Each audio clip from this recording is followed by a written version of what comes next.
네, 오늘 우리가 함께 살펴볼 말씀은 하이델베르크 요리문답 13주일이 되겠습니다. 13주일에는 두 개의 핵심 키워드가 있습니다. 첫 번째는 하나님의 독생자. 하나님의 독생자라는 말이고, 두 번째는 우리 주라는 표현입니다.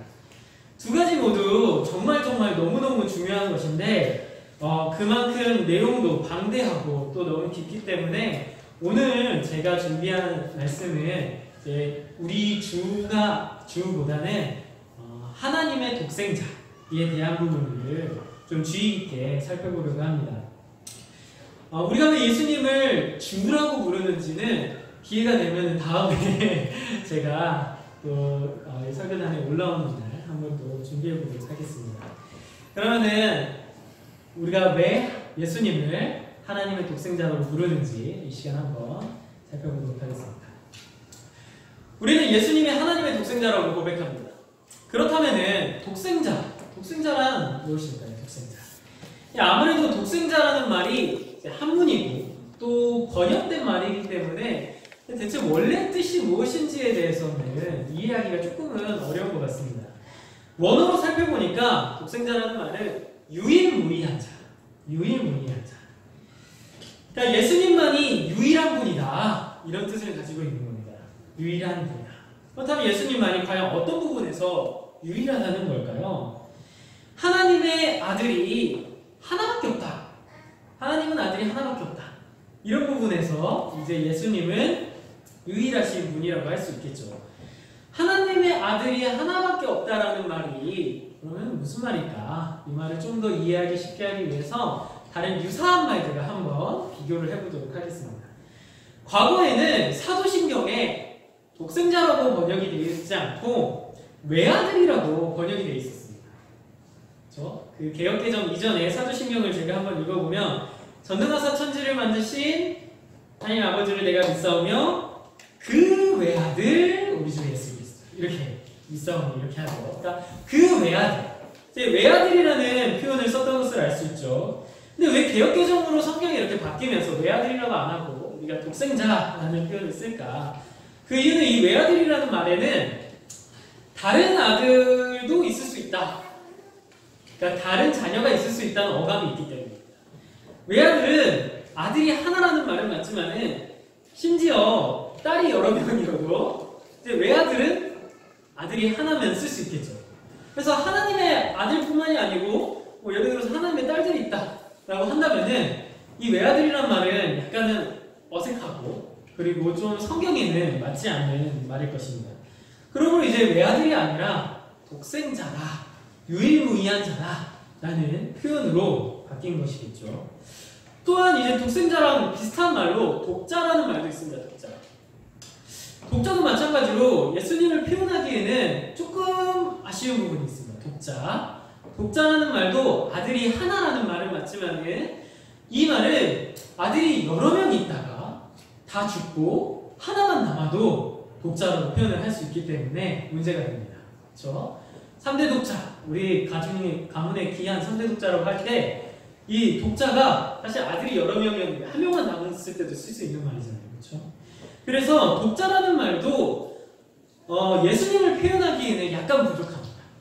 우리가 예수님을 독생자라고 부르는 이유는 유일무이한 분, 말 그대로 성부 하나님께서 가지고 계신 아들은 단 한 분이시다 라는 뜻을 가지고 있기 때문에 우리가 예수님을 하나님의 독생자다 라고 표현한다고 생각하면 좋겠습니다. 실제로 헬라 사람들은 그리스도인들이 막 예수님을 전하고 예수님을 외쳤을 때 제우스가 낳은 또 하나의 아들, 그러니까 제우스가 낳은 신이 굉장히 많은데 그 중에 우리가 몰랐던 신이 또 한 명 있었구나 라고 생각을 했습니다.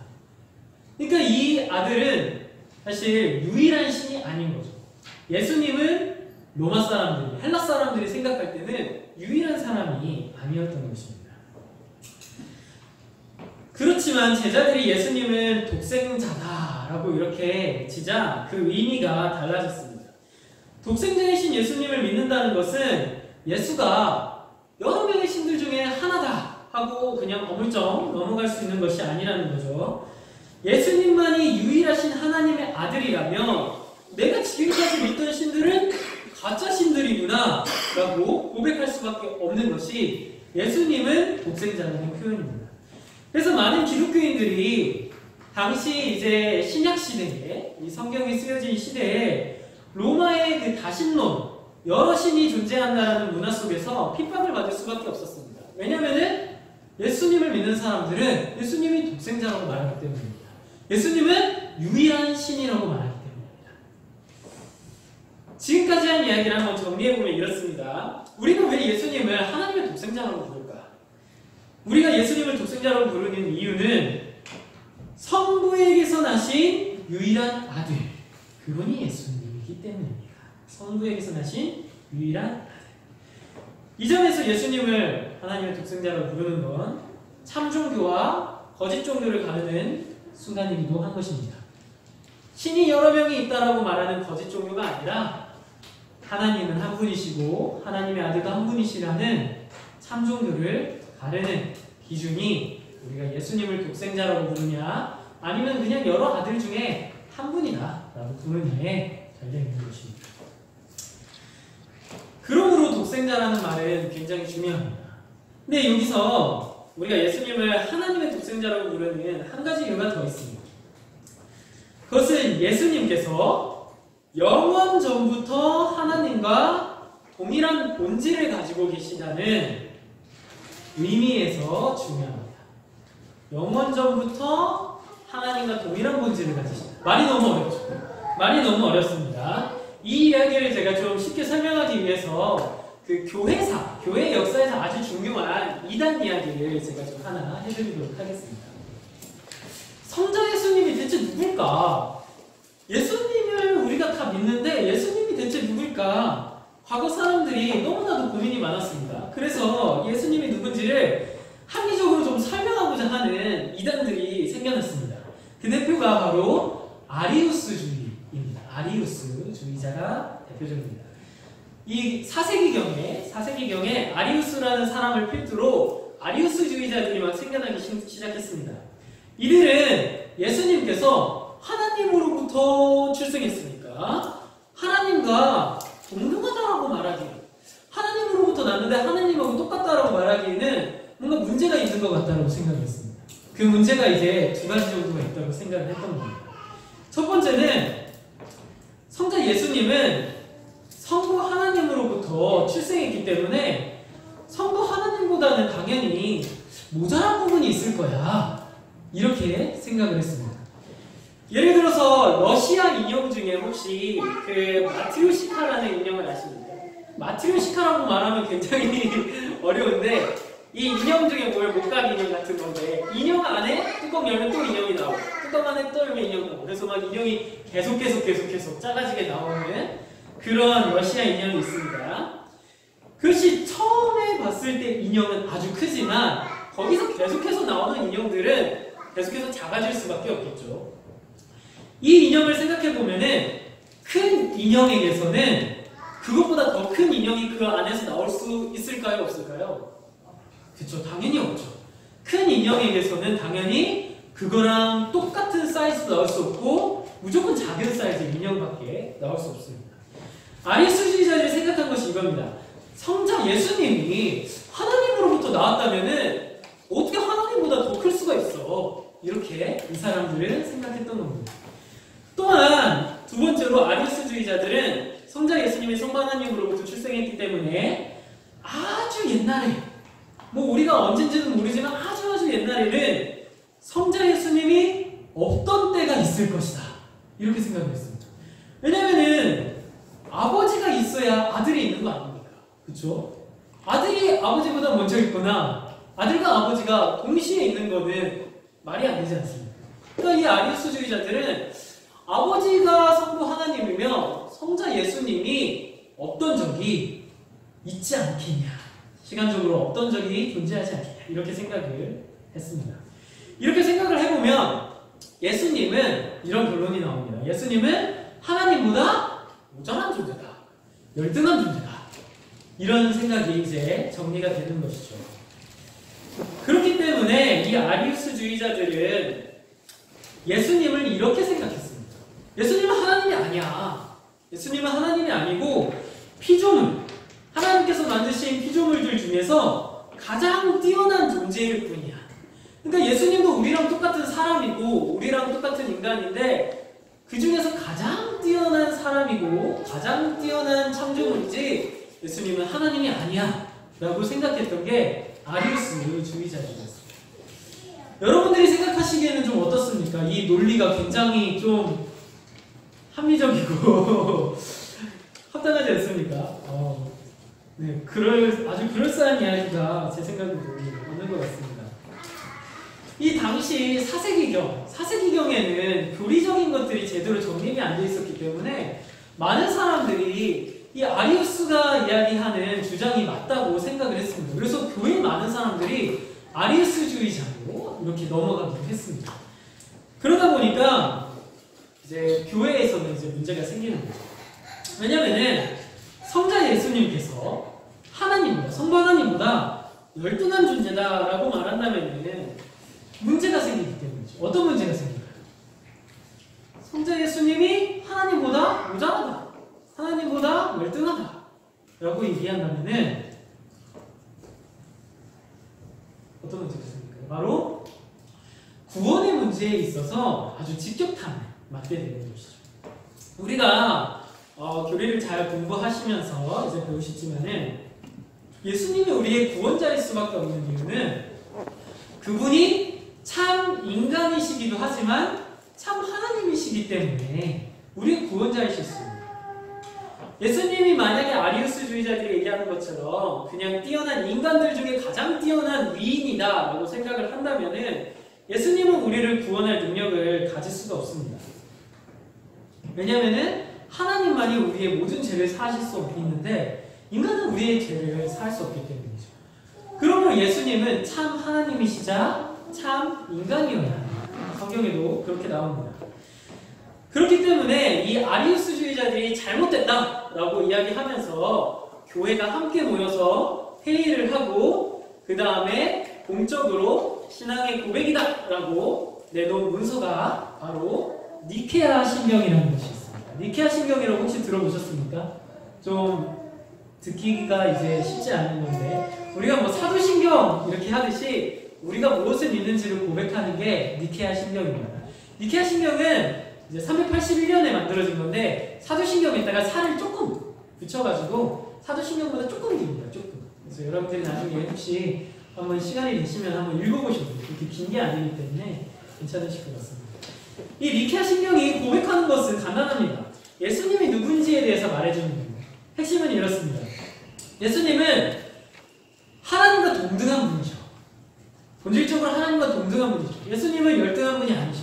이거를 첫 번째로 말하는 거고, 두 번째는 예수님은 없던 적이 없으셔. 그러니까 시간적으로 영원하신 분이셔. 이렇게 이 두 가지를 이야기합니다. 조금 천천히 다시 한번 설명을 해드리겠습니다. 아리우스주의자들은 아까 성부 하나님과 성자 예수님의 관계를 러시아 인형처럼 생각하지 않았습니까? 큰 인형 안에서 작은 인형이 나오지. 어떻게 성자 예수님이 성부 하나님이랑 똑같을 수가 있어. 이렇게 아리우스주의자들은 생각을 하지만은 성경은 실제로 그렇지 않습니다. 성부 하나님으로부터 성자 예수님이 나오신다, 출생하신다라고 할 때는 그 본질이 똑같다라는 것입니다. 물에서는 뭐가 나올까요? 물이 나오죠. 빛에서는 뭐가 나올까요? 어둠이 나올 수 있을까요? 아닙니다. 빛에서는 빛이 나오는 것입니다. 성부 하나님으로부터 성자 예수님이 출생하셨다라는 말은 이런 말입니다. 하나님은 본질이 동일하시다. 빛에서 빛이 나오시고 물에서 물이 나오신 것처럼 성부 하나님께서 출생하신, 그러니까 성부 하나님께로부터 나오신 성자 예수님도 동일하게 하나님이시다. 참 하나님이시다. 이것을 말씀하고 있는 것입니다. 예수님이 참 하나님이시라는 겁니다. 그렇다면 예수님이 참 하나님이시기 때문에 예수님은 인간들처럼 시간 안에서 머물러 있지 않겠죠. 우리는 시간에 얽매여서 24시간을 매일매일 살지만은 하나님께서는 하루가 천년 같고 천년이 하루 같다고 표현하시지 않습니까? 하나님의 시간과 우리의 시간은 다릅니다. 그러므로 하나님과 예수님의 관계를 사람이 아들을 낳는 거 이거에 비유해가지고 예수님이 어떤 적이 있었어요 라고 말하면 안 되는 겁니다. 성부와 성자는 참 하나님이시기 때문에 그리고 영원하신 분이시기 때문에 영원전부터 언제나 성부와 성자 하나님이 그리고 성부 하나님과 성자 예수님이 함께 계셨다는 이 신비를 우리가 이해할 수 없을 뿐이지 하나님께서는 영원하신 분, 예수님께서는 영원하신 분이라는 것을 우리는 알아야 이 예수님께서 영원하신 분이라는 게 굉장히 중요합니다. 왜 예수님이 영원하다는 것이 중요하냐면은 시간 속에서 살아가는 사람들은 마음이 쉽게 변해버리기 때문이죠.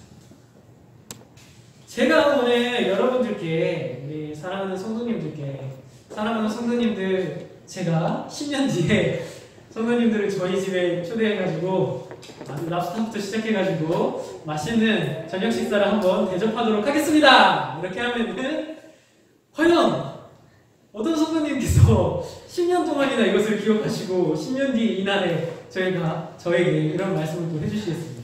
물론 기억하시는 분들도 있겠지만은 저조차도 까먹을 수 있습니다. 저조차도. 시간 속에 살아가는 사람들은 약속이라는 것에 대해서 금방 잊어버리기도 하고 그 긴 시간 동안에 변덕적으로 마음이 막 변해버리기도 합니다. 그렇지만 예수님이 영원하시다는 것은 뭘까요? 예수님이 영원하시다는 거. 영원하신 예수님은 시간 안에서 제약당하지 않으시기 때문에 절대 약속을 잊으시는 법이 없으시고 절대 약속을 변하게 하지 않으신다는 거예요. 그 얘기는 뭘 얘기합니까? 우리에게 주어주신 구원의 은혜가 변한다? 안 변한다? 바로 변하지 않는다. 이것이 정말 중요한 이야기입니다. 이야기가 좀 길었는데 정리하자면 이렇습니다. 우리가 왜 예수님을 독생자라고 부를까요? 건우군, 우리가 왜 예수님을 독생자라고 부를까요? 도망가네요. 오직 유일하신 아들, 독생자라고 부르는 이유는 지금까지 했던 이야기를 종합하면 이렇습니다. 예수님께서 유일하신 하나님의 아들이라는 것은 어떤 인간이 아무리 완벽하다라고 줄 수 없는 구원의 약속을 이루시는 분이시다. 예수님은 참 하나님이시고 시간에 제약당하지 않으시기 때문에 우리에게 완벽하게 구원의 약속을 이루시는 분이시다. 그러므로 우리는 예수님을 믿고 그분의 약속을 믿고 구원을 구하고 구원을 얻을 수 있다라는 것이 독생자라는 고백 가운데 있는 것입니다. 그렇기 때문에 우리는 하나님을 독생자라고 고백하는 겁니다. 하나님의 독생자라고 예수님을 고백하는 겁니다. 하나님의 아들만이 유일하시기 때문이고 그분만이 우리 구원의 유일한 방식이기 때문입니다. 성경은 이렇게 말합니다. 요한복음 3장 16절 우리 성도님들께서도 잘 아시는 말씀이시기 때문에 제가 한번 읽어보겠습니다. 하나님이 세상을 이처럼 사랑하사 독생자를 주셨으니 이는 저를 믿는 자마다 멸망치 않고 영생을 얻게 하려 하십니다. 하나님께서 이 땅에 유일한 독생자를 보내주신 이유, 그 이유는 세상을 사랑하였기 때문이고 독생자를 보내주신 목적은 우리를 구원하시기 위함입니다. 혹 이를 모르고 다른 곳에 가서 사람들이 구원을 찾을까봐 하나님께서는 예수님이 나의 독생자라고 다시 명확하게 얘기하십니다. 예수님께서 세례를 받으신 후에 하늘에서는 이런 목소리가 나타납니다. 마태복음 3장 17절에 보니까 이는 내 사랑하는 아들이요 내 기뻐하는 자라. 예수님만이 하나님의 유일한 아들이라고 하나님께서 이야기하십니다. 예수님 가운데 구원의 길이 있는 것입니다. 이 예수님이 하나님의 독생자다, 하나님의 유일한 아들이라는 참된 고백 가운데 더욱더 놀라운 사실이 있습니다. 우리가 독생자 예수님을 믿고 구원을 얻는 것만으로도 감지덕지인데 하나님께서는 독생자 예수를 믿는 자들에게 자기의 자녀가 되는 권세까지도 주셨다는 것입니다. 죄인인 우리가 생명을 얻는 것을 넘어서 이제는 하나님의 자녀가 되어서 만물의 주관자이신 그분의 권세도 함께 지니게 되었다는 것입니다. 물론 우리가 예수님과 동일한 자녀는 아닙니다. 앞서 말했듯이 예수님께서는 독생자이시지만은 우리는 하나님의 입양된 자녀입니다. 입양된 자녀. 그러나 입양된 자녀가 얼마나 대단한 겁니까? 한국 사람들은 입양에 대해서 뭔가 좀 이렇게 좀 뭔가 입양된 자녀라고 하면은 뭔가 좀 안 좋은 느낌, 그리고 좀 안 좋은 인식이 있는 것 같지만은 성경에서는 절대 그렇게 얘기하지 않습니다. 성경에서는 우리가 하나님의 자녀로 입양되었다는 것에 대해서 아주 영광스러운 일이라고 이야기합니다. 본질상 진노의 자녀이고 사망의 길을 걸으며 죽음의 운명을 피하지 못하는 우리가 생명을 얻을 수 있는 길, 독생자의 죽으심과 부활하심으로 말미암아 우리가 양자되었기 때문에 가능한 일입니다.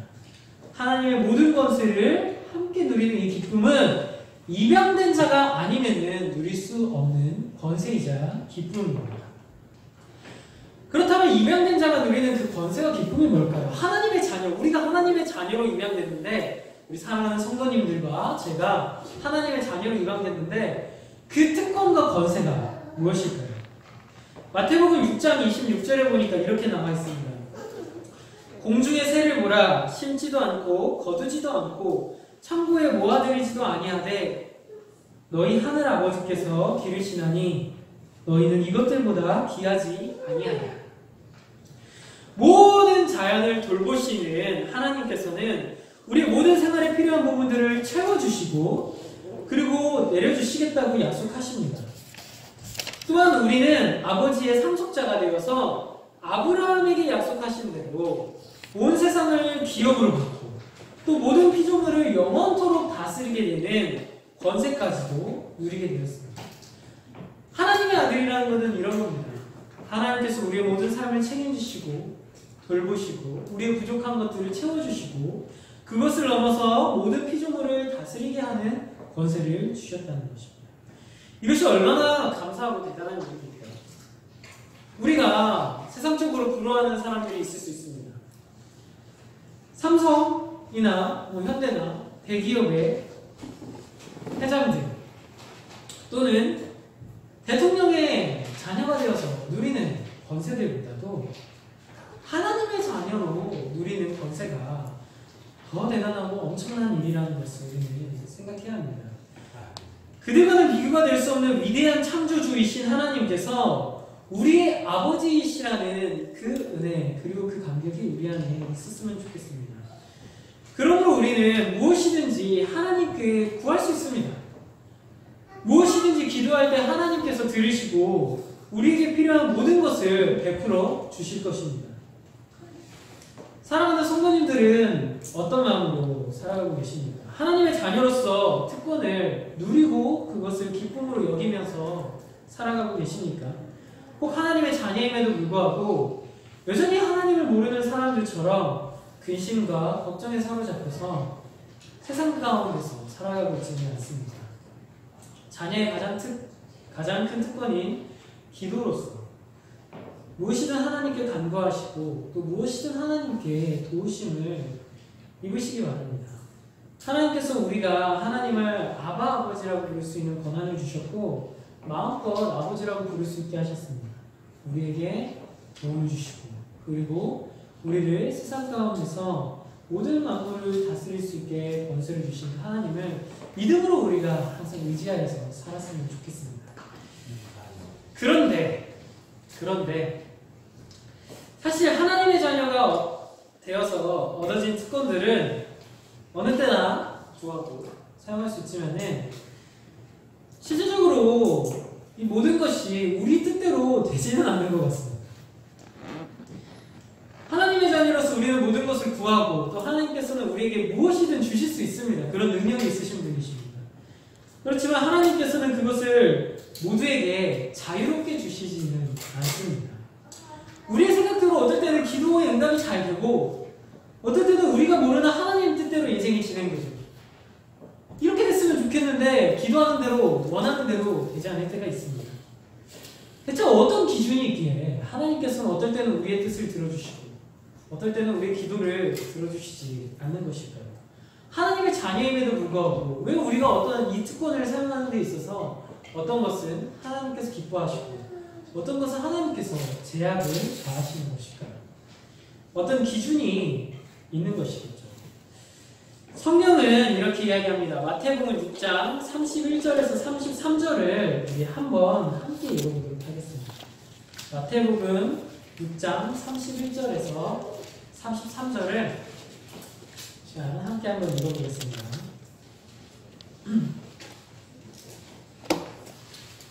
마태복음 6장 31절에서 33절입니다.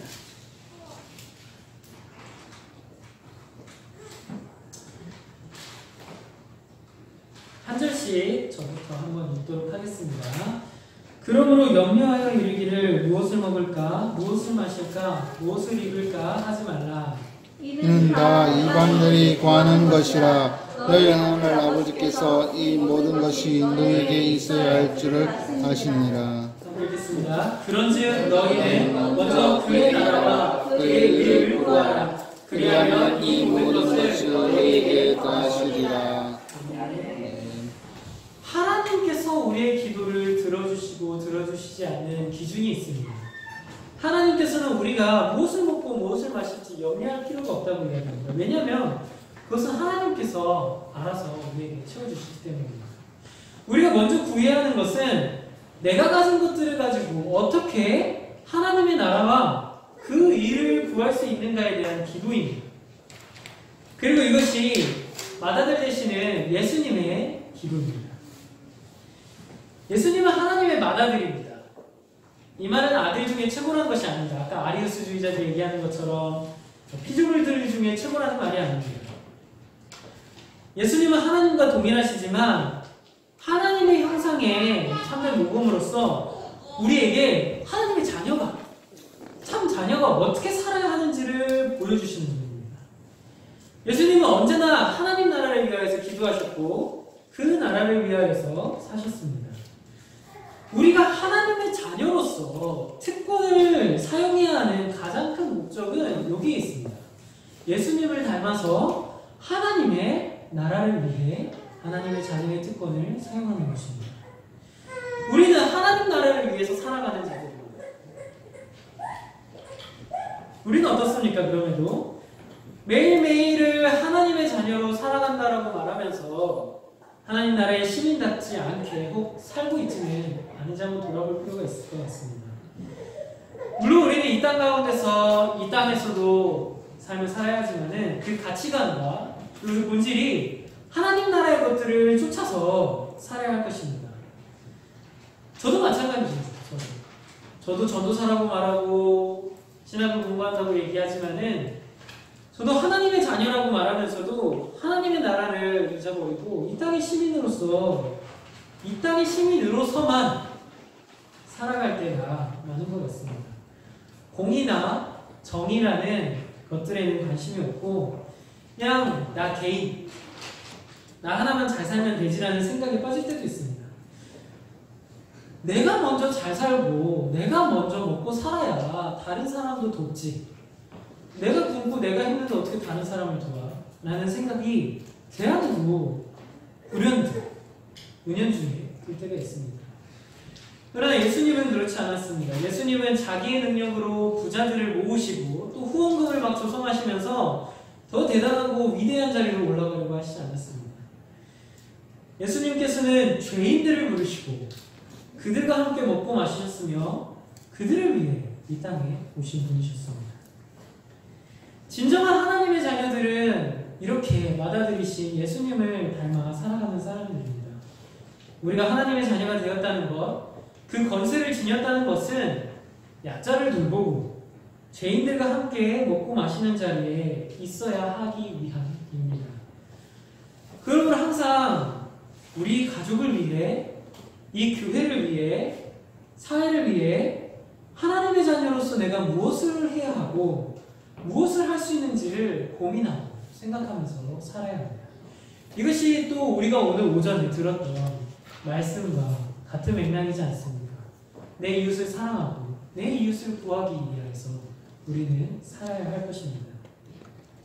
그리할 때 오늘 우리가 예배 시작 전에 읽었던 그 본문 말씀 에베소서 1장 5절 6절 말씀처럼 예수 그리스도로 말미암아 아들들이 되게 하셨으니 이는 은혜의 영광을 찬미하게 하려는 것이라.